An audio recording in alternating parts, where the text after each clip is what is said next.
Welcome back to another video और आपका स्वागत है। आज हम लोग देखने जा रहे हैं महाभारत का 76 एपिसोड, जहां पर महाभारत हम कहेंगे कि जंग शुरू हुई, युद्ध जो है वो महाभारत स्टार्ट हो गया चुकी है। हुई है, युद्ध शुरू हो चुका है। अभी देखते हैं कि आज के एपिसोड में क्या चीज़ें, क्या वाकयात, क्या हालात देखने को मिलते हैं। तो चलिए देख लेते हैं ये वीडियो। कुरुक्षेत्र में जो युद्ध हो रहा है वो इतना भयानक है कि सूरज तो अपनी आंखें बंद कर लेगा। मैं क्या करूंगा? आंखें बंद कर लेना तो मेरे वश ही में नहीं है। यदि न भी देखना चाहूं तब भी देखने के लिए विवश हूं। मैंने पिता को पुत्र से, भाई को भाई से, दादा को पोते से, मित्र को मित्र से युद्ध करते देखा। कोई ऐसा रिश्ता, ऐसा नाता नहीं जो कुरुक्षेत्र में घायल न हो रहा हो, लहू लुहान न हो रहा हो। कोई ऐसा रिश्ता नहीं जो वाण न चला रहा हो, और कोई ऐसा नाता नहीं जो वीर गति को प्राप्त न हो रहा हो। मैं लहू की नदी में खड़ा हूं। मैंने लहू के कई दरिया पार किए हैं, किंतु मेरे रास्ते में आज तक लहू का ऐसा दरिया कभी नहीं आया था। पता नहीं लहू की ये नदी कब उतरेगी और द्रौपदी के खुले हुए केश कब बंधेंगे। तुमने अपने केश खुले क्यों छोड़ दिए पांचाली? अब ये अपमानित केश खुले ही रहेंगे कि तुम लोग जब इन खुले केशों को देखो तुम्हें ये याद आ जाए कि दुशासन ने भरी सभा में इनका कैसे अपमान किया था। इन्हें ठीक से देखो सर्वश्रेष्ठ धनुर्धर अर्जुन, इन्हें ठीक से देखो सर्वश्रेष्ठ गदाधर भीम। ये केश तब तक खुले रहेंगे जब तक तुम में से कोई अपनी अंजलि भर दुशासन की छाती का लहू लाकर मुझसे ये ना कहेगा कि पांचाली ये लो दुशासन की छाती का लहू और इनसे अपनी केशों का अपमान धो डालो।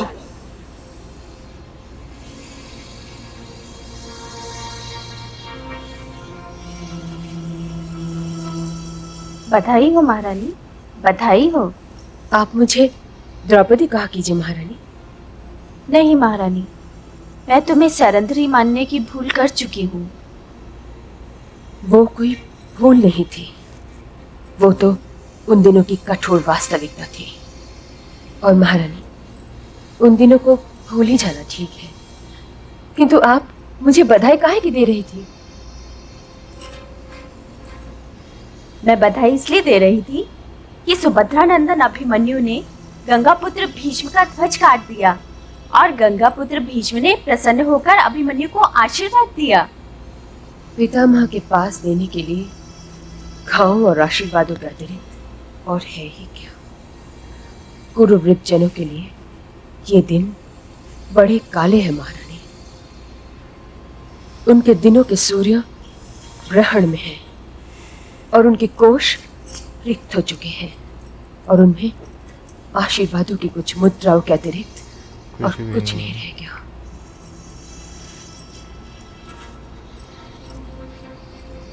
अपनी कड़वाहट कुछ कम करो प्रिय द्रौपदी।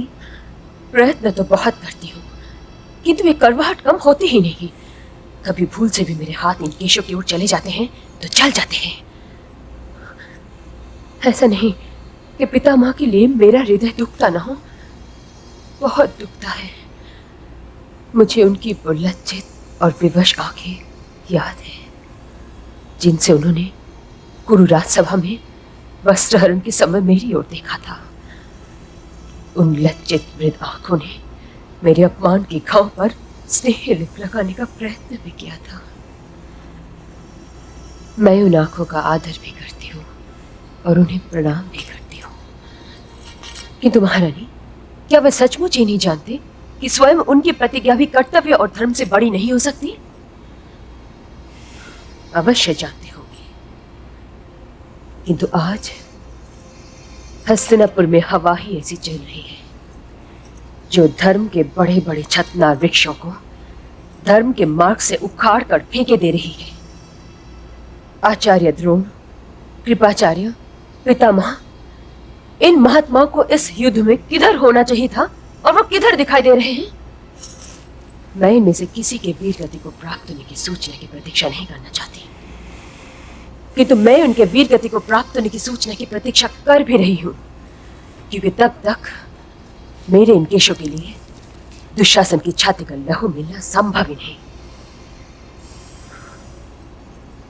हे रानी, उन्होंने प्रिय अभिमन्यु के लिए जो आशीर्वाद दिया है वो वास्तव में आशीर्वाद ही नहीं, वो उनके अपराध बोध से दबी हुई अंतरात्मा का प्रतिबिंब भी है। अपने अंदर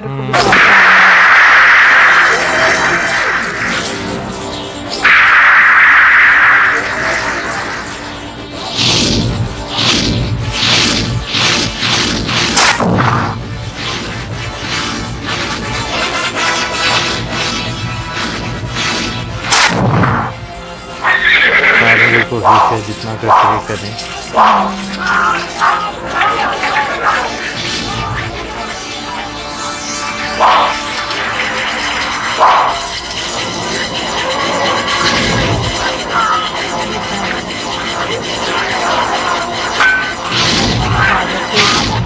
बड़ा केओटिक सीन है जिसको शूट करना बिल्कुल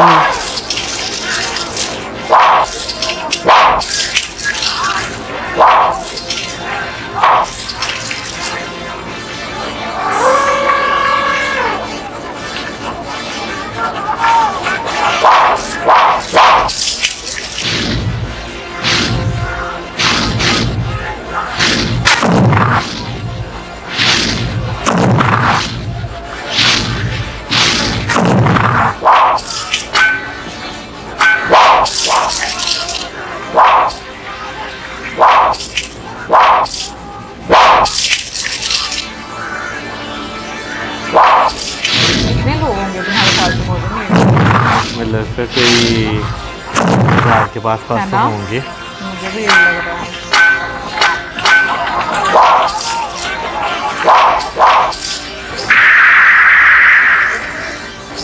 आज के टाइम में तो वीएफएक्स की मदद से तो बहुत कुछ कवर हो जाना था।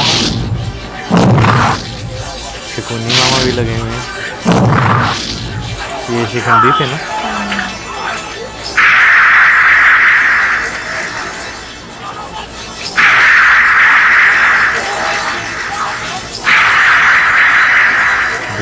काफी शासन,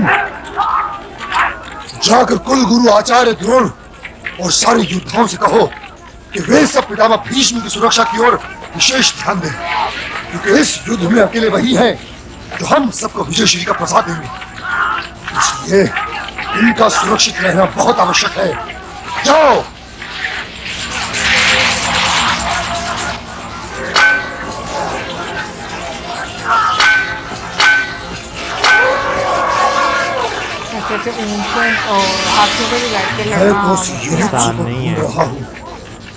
मूर्ख पराजय की ओर चला गया, परंतु उसे उसके विश्वासघात के लिए तो मिलना ही चाहिए। सारथी, रथ युयुत्सु की ओर ले चलो। चलो।